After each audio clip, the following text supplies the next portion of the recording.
with its government and with its people. This relationship is bigger than any one individual, and those who have the great privilege to serve in either the offices of Prime Minister or President are the custodians of that enduring relationship.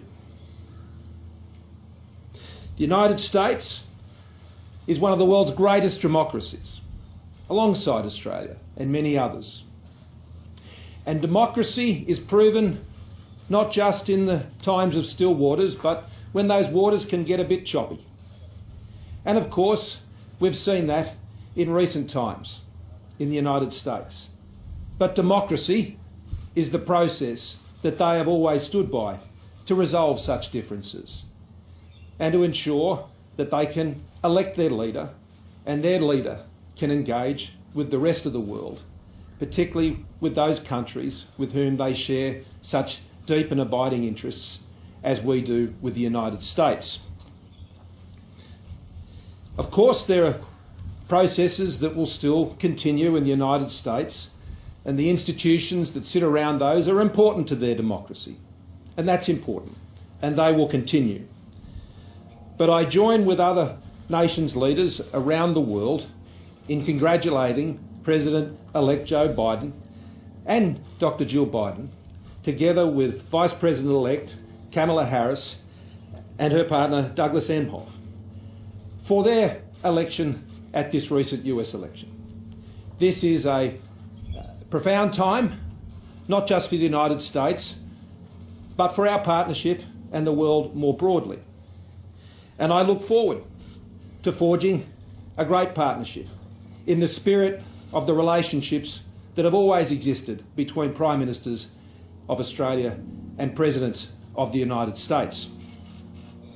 I particularly look forward to this as President-elect Biden, because he comes to this relationship with a deep experience and a deep history.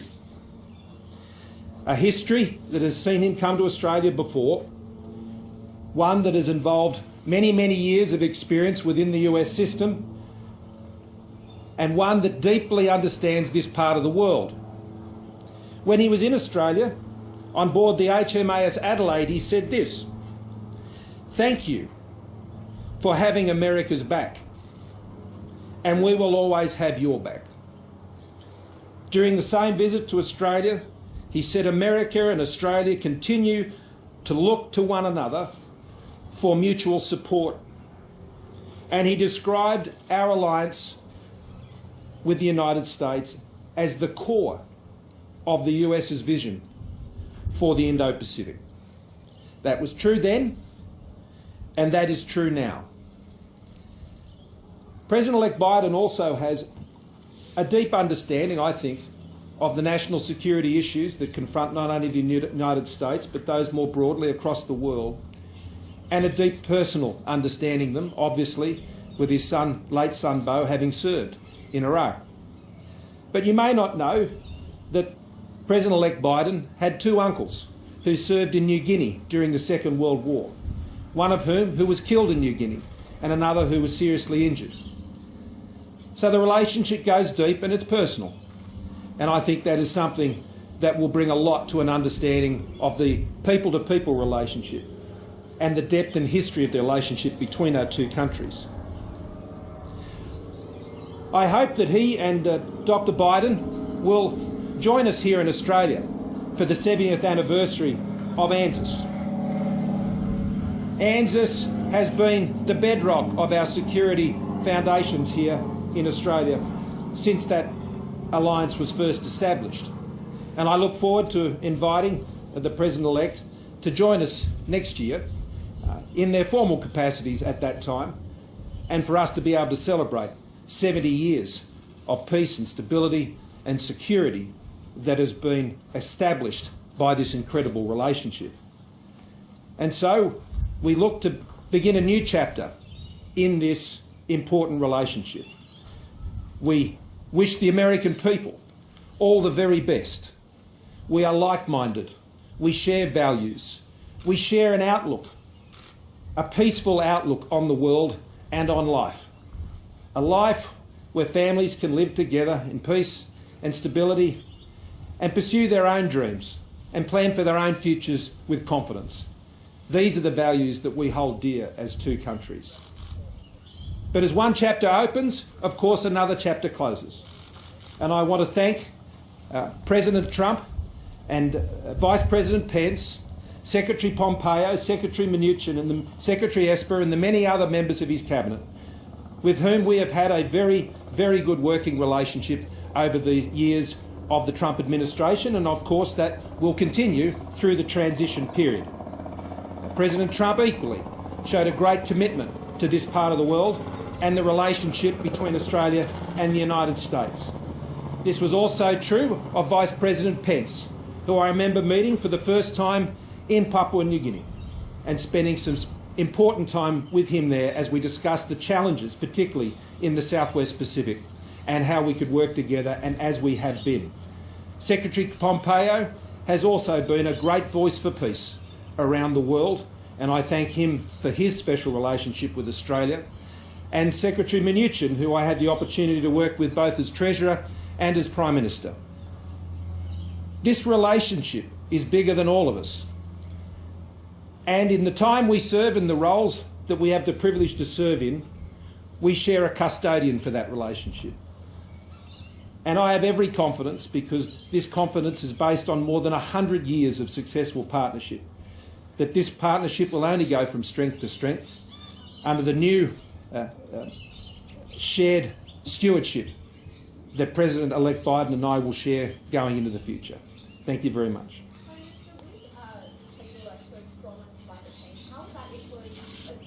Commitments to climate change, and especially the net zero by 2030? Well, Australia's commitment to addressing climate change will continue. We are signatories to the Paris Agreement. That is something that we held fast to, and not only held fast to, but we have a very strong story to tell about our achievement when it comes to our commitments on the global stage, whether it's exceeding both the Kyoto 1 and the Kyoto 2 targets, and now being able to confidently meet our 2030 commitments. And should the United States, which I assume they will under President-elect Biden, join the Paris Agreement, we welcome that.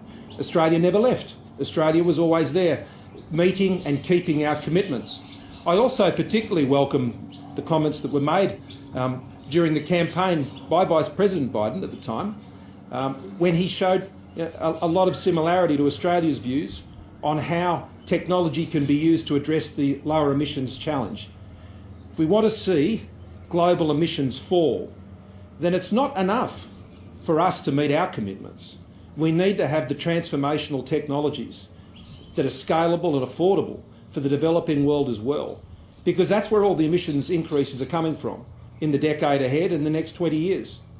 We need to ensure that those economies can successfully and commercially and prosperously transform through these technologies. And I believe we'll have a very positive discussion about the partnerships we can have with the United States about furthering those technological developments that will see a lower emissions future for the world, but a stronger economy as well, where we don't say goodbye to jobs that we don't have to say goodbye to. Okay, thank you all very much. In the event that Trump refuses to leave, what circumstances would Australia and other firm allies need to be to ask him to respect the vote of the Americans? Look, I have great confidence in the institutions of America's democracy, and I've been expressing those consistently. I have taken a similar tone to so many others, and that is to express patience and respect for the US system. It's in fact, I think, a sentiment that President-elect Biden has also expressed. This isn't a time for those processes to finalise and for us to move on with the important work, because there are so many important challenges, whether here in the Indo-Pacific, when it comes to world trade, when it comes to dealing with the global pandemic and the global recession that has followed from that pandemic. There is much work for like-minded countries like Australia and the United States to get on with. And those processes in the United States will come to their conclusion. Their transition will proceed as we always understand it to be. This is not a new process. This is a time-honoured process and a time-established process, and I have every confidence that it will resolve itself in time. Okay. What is Trump's legacy? So I couldn't quite hear over the birds. What is Trump's legacy?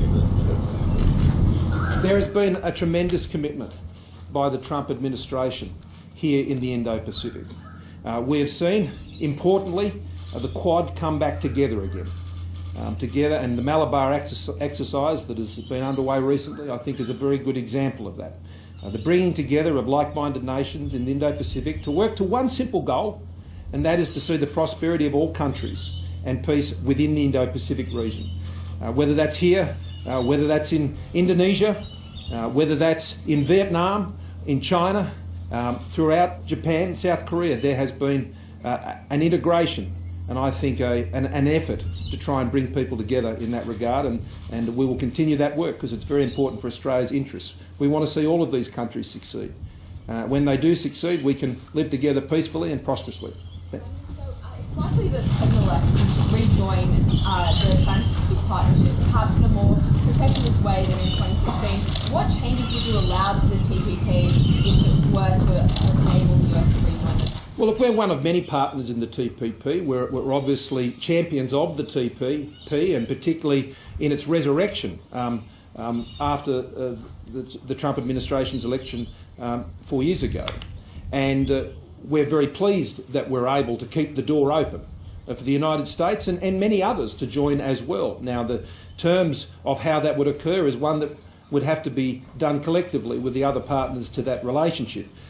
It is true that there are many similarities in the trade outlook of both sides of politics in the United States. I think we've seen that. But we would welcome the re-engagement in those trade forums because, coming out of the COVID-19 recession, the way out is not to withdraw. The way out is not to pull back in. The way out is to reach out. The way out is to engage in market-based trade, fair trade, under proper rules through the World Trade Organisation. And that's something we're very committed to, and we would welcome a commitment to that objective as well. That is going to help the world recover from the COVID-19 global recession. We're very committed to that course, and we welcome all other countries doing the same. Are there any changes, though, that you would allow that are non-negotiables? Look, I think it would be very early days to speculate on those matters. I would simply say to the United States, the door has always remained open on the TPP. It's open now, it'll be open in the future, and you're welcome anytime. Thank you very much.